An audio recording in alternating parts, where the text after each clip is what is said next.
Hello, human collective.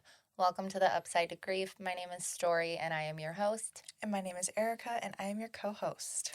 Welcome back. We are doing one of our segments this week. Yeah, we're pretty excited. It is the grief deck pull. So we're going to be pulling some cards, talking about them, and having fun with it. Who knows what's going to happen? That's like kind of the beauty of pulling cards is like you don't know what you're going to get, and it will spark conversation or ideas. So Yeah, I feel excited because I love pulling cards just in general.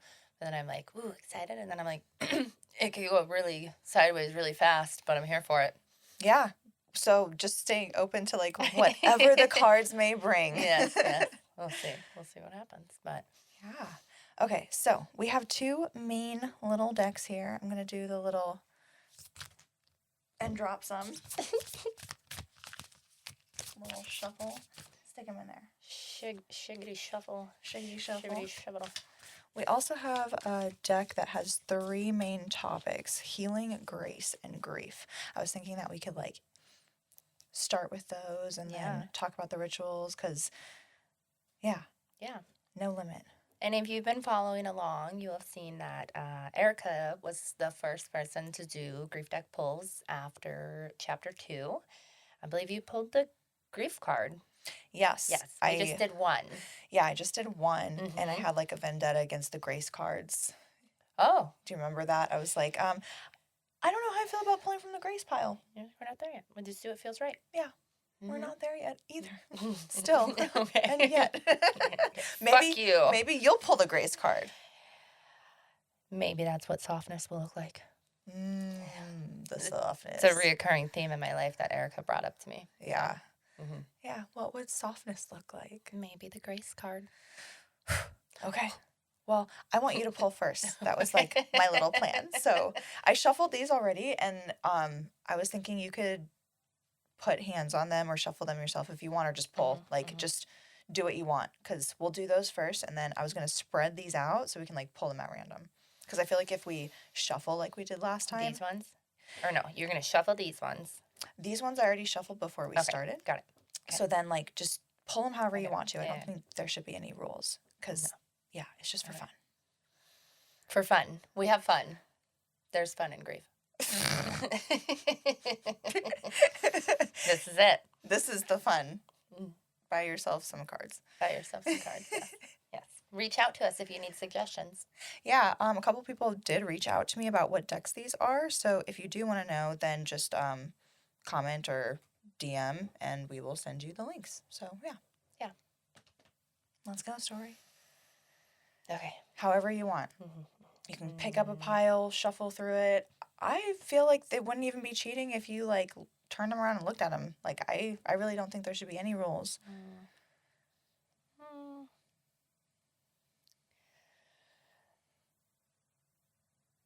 Okay, sorry. I'm just thinking. I don't know.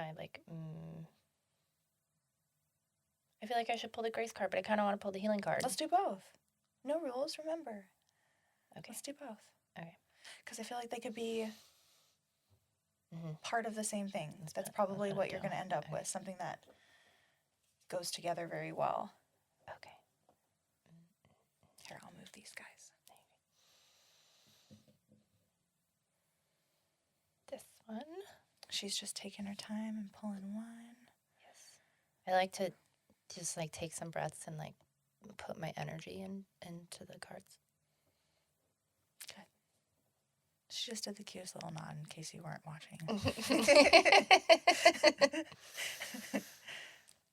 All right, now she's going into the healing pile of this grief deck, and she's going to choose a card. Okay. All right, I'm going to move the big piles out of the way so we can just like see the two. We got them. They're really pretty for those who are just listening. They have some really cool like geometric shapes on it, with like a butterfly, half flower design. Then the other one's purple, just like our logo. The grace card is the color of our logo. I like that. Okay, which one is she going to choose? Grace. Okay. Take the high road. Maintain strong boundaries while being gracious. A difficult person or situation in your life requires your dispassionate detachment. Taking the high road might be the kindest option for yourself. Avoid unnecessary drama. Don't tolerate disrespect or mean spirited behavior, yet show others grace you'd expect. Connect with your higher values, speaking and acting from that higher wisdom. Mm.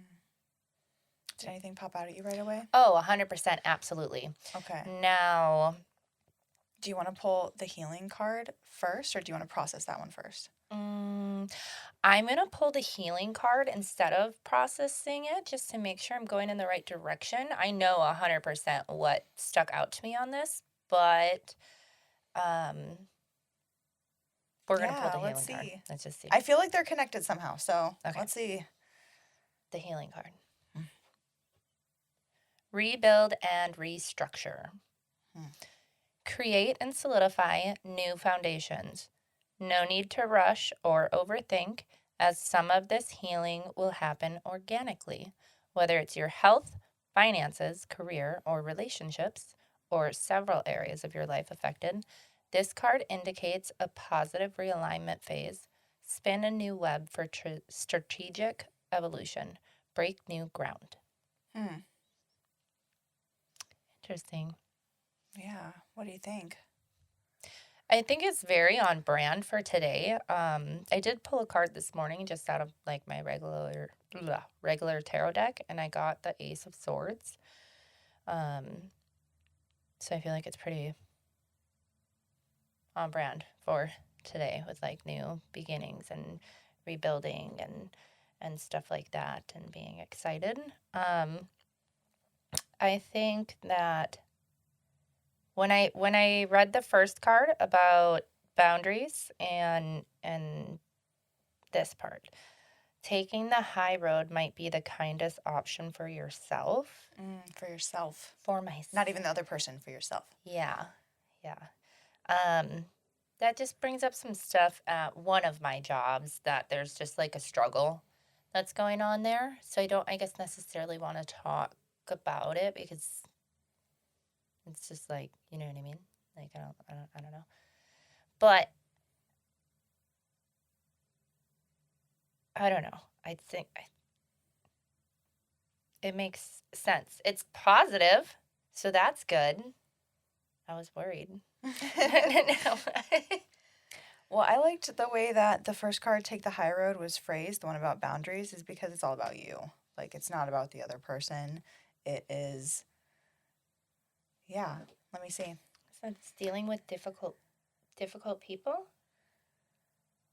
Well, a difficult person or situation in your life requires your it's all, like, yes, it's about an outside situation, but it's you. Your reaction to it. It's, yeah. So, your dispassionate detachment, taking the high road is the kindest option for yourself.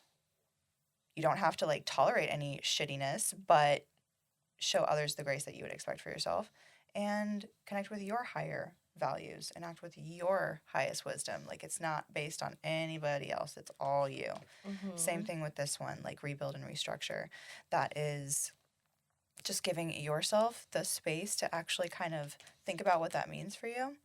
And if you pulled the Ace of Swords this morning, that's actually kind of cool because that's all about thoughts and communication and the opportunities to do that. So it kind of goes with this guy where you don't have to tolerate or like disrespectful or mean-spirited behavior, but you can speak and act from your higher wisdom.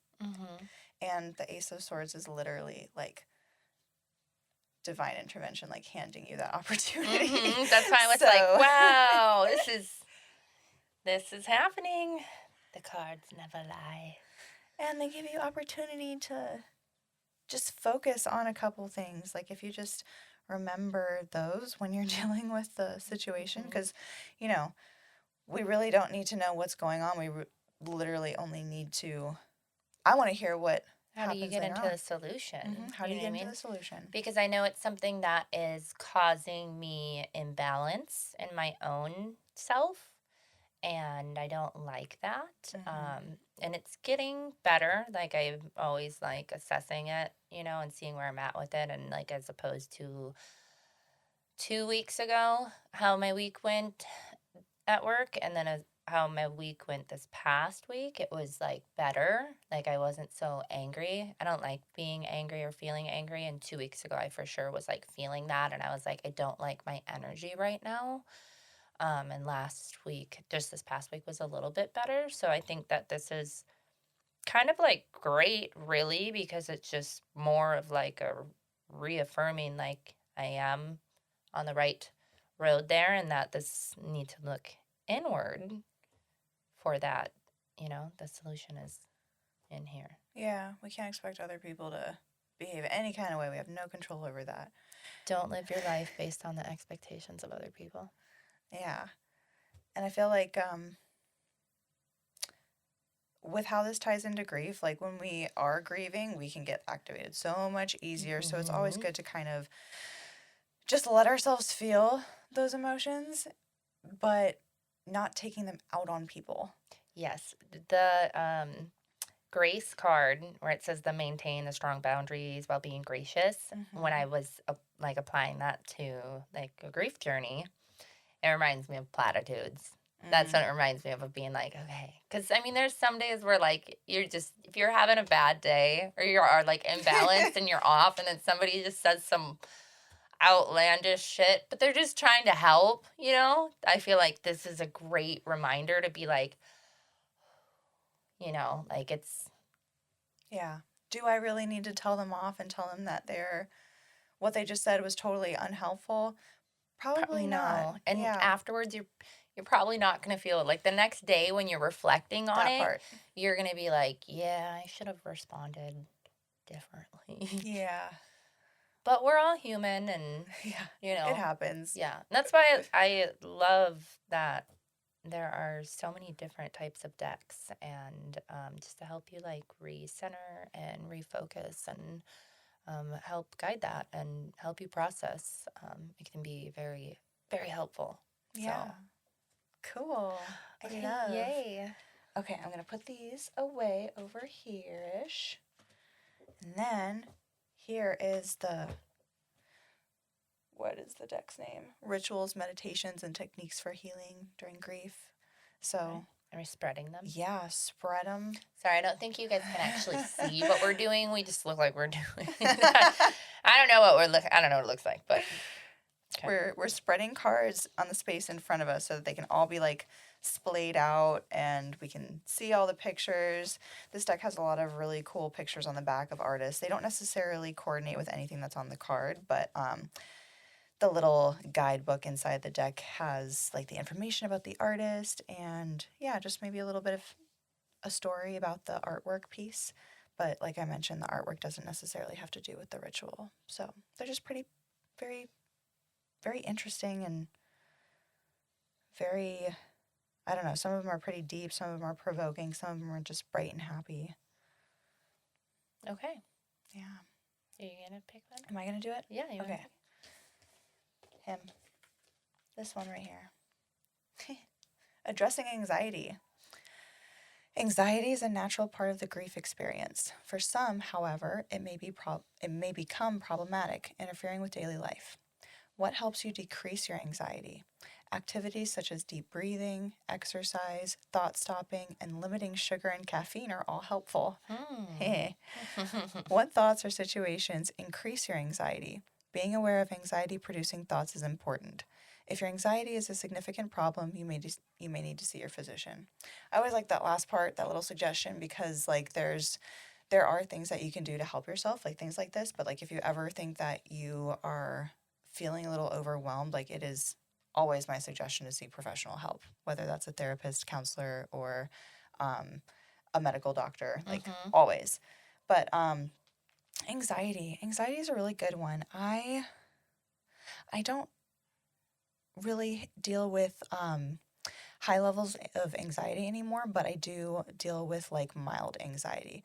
Like it usually comes in the form of only being able to concentrate on one thing at a time. So like if I'm distracted by something, or like if my husband is trying to talk to me while I'm like really busy and the anxiety is up because of like, you know, all the things that I'm doing, then I'm like, I cannot talk to you right now. I literally don't have the capacity to get snappy. So um, the activities that help me decrease my anxiety are all of those things: deep breathing, exercising, meditation, except limiting sugar and caffeine. Except. Because I am definitely a caffeine fiend. And sugar, I do try to limit sugar, but it's hard. Yeah, It's hard. I tried to limit sugar too, but I fuck with sugar Yeah. for sure. Ugh. I hardly have anything with sugar in my house. I have all like the sugar alternatives, but activities such as deep breathing, there's a lot of really good exercises just to, you know, be mindful of your breath. There's box breathing. There is holding your breath. I do box breathing all the time. Frequently. There's deep breathing, just conscious deep breathing. There is holotropic breathing. There's circle breathing. There's so many different kinds. You can breathe while doing pressure points. You can breathe with intentions, breathing things in, breathing things out. Yes, that's a big one for combining with meditation or thought stopping, as they put it on the card.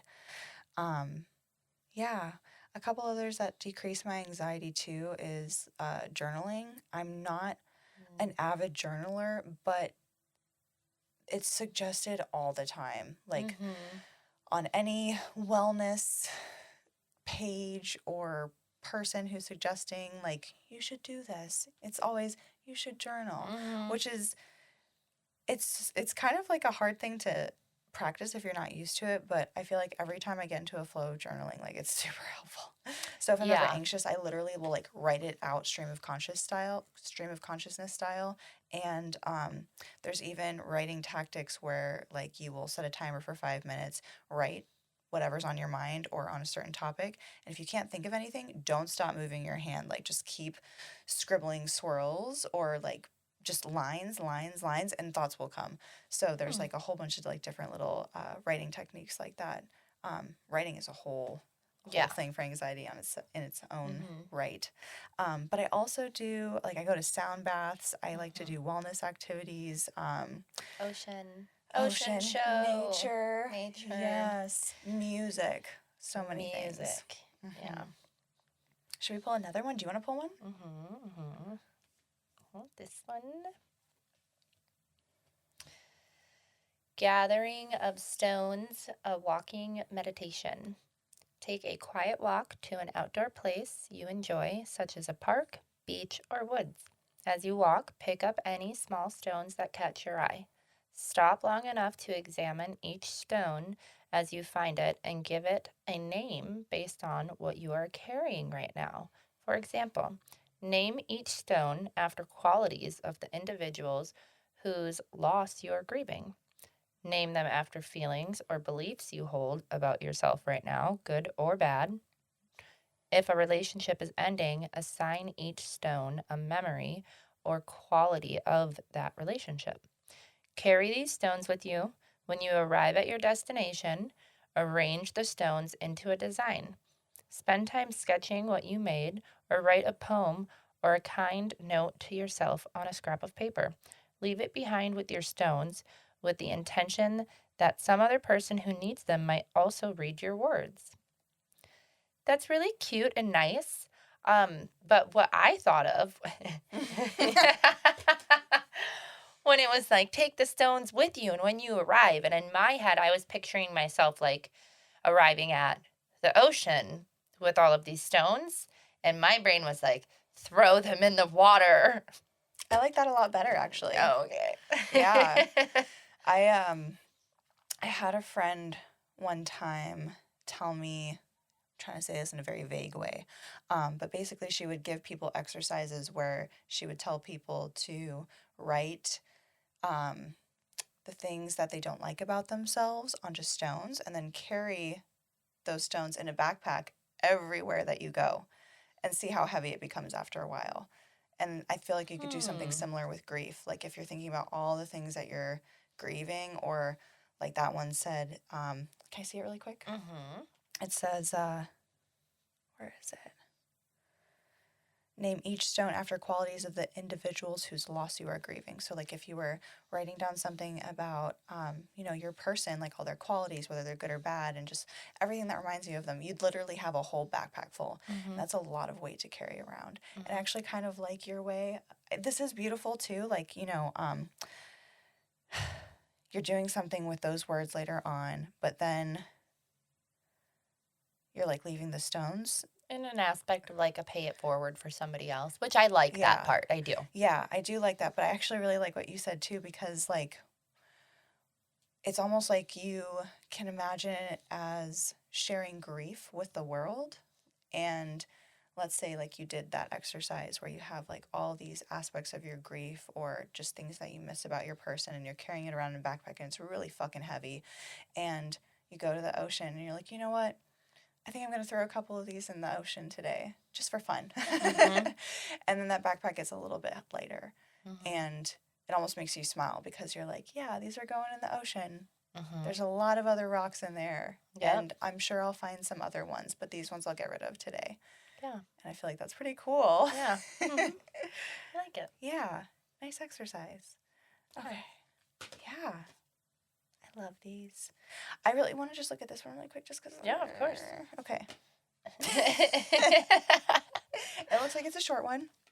So it says, living with loneliness. Loneliness is an integral part of grief. It is hard to accept and feel the loneliness of loss. Consider filling some of the emptiness you feel with other people and activities such as volunteering or joining a support group. Who would you consider part of your support network? Is there a support group you might find and join? What other activities could you engage in to combat loneliness? I feel like this is perfect for the chapter that we just spoke about because, we're entering the holidays and the holidays can feel super duper lonely. So, being able to, I don't know, live with loneliness, like it's one of those things where two things can exist at once. Mm-hmm. So, I think what do you think? Can be like this is a great suggestion, and having this support network and support group and all of that stuff, like yes, absolutely, like that's like key. But as far as like like with the holidays and stuff like that, I know that something that was, I guess, triggering for me in the sense where I was like, at least in my like year one with my first round of holidays, like I didn't want to be around a bunch of people doing holidays because everybody was like happy and like yay and gifts and that, and I just wasn't there. And so I was angry and I was like, no, I want to go home. Like I wanted to be alone because it's sometimes it's too much. Like too early, too much, overwhelming, you know. I'm much better about it now. I still have those feelings, but I mean, like year one, I was like, I gotta go. Like I don't like it's overwhelming, and so and I think that you need to take the time to live with loneliness because at the end of the day, like we all die alone. Like it is yourself living life. You go to bed with you in your head, like you know what I mean. And having that acceptance of all of you, and I think loneliness is just a part of life, and I think the more we learn to love all of ourselves, all the aspects of ourselves, and that includes loneliness. Then like it starts to feel not as uncomfortable as it might in the beginning. Like where I used to always feel like when I was alone, or I was like, I feel like I have to be doing something. Like, you know what I mean? Or it's wrong that you're alone or whatever it is. And now I'm like, I know what I need. Yeah, I'm good. I'm like, no, I'm good. I'm going to stay here by myself. Now it's a choice, Yeah. So, yeah. Cool. Yeah, I knew we needed to read that one. Awesome. Yeah. So yeah, if you guys have any questions about any of this kind of stuff or you want suggestions, like we said before, let us know. Comment below. We can send you links or guide you in the right direction if this is new to you. Yeah. Yeah. Thank you so much for watching and listening, and whatever platform you're on, don't forget to like comment on it or like or subscribe on YouTube and follow all our social medias. We're everywhere. Thank you. We're everywhere. We're everywhere. Well, we're said- infiltrating everything. Thank you.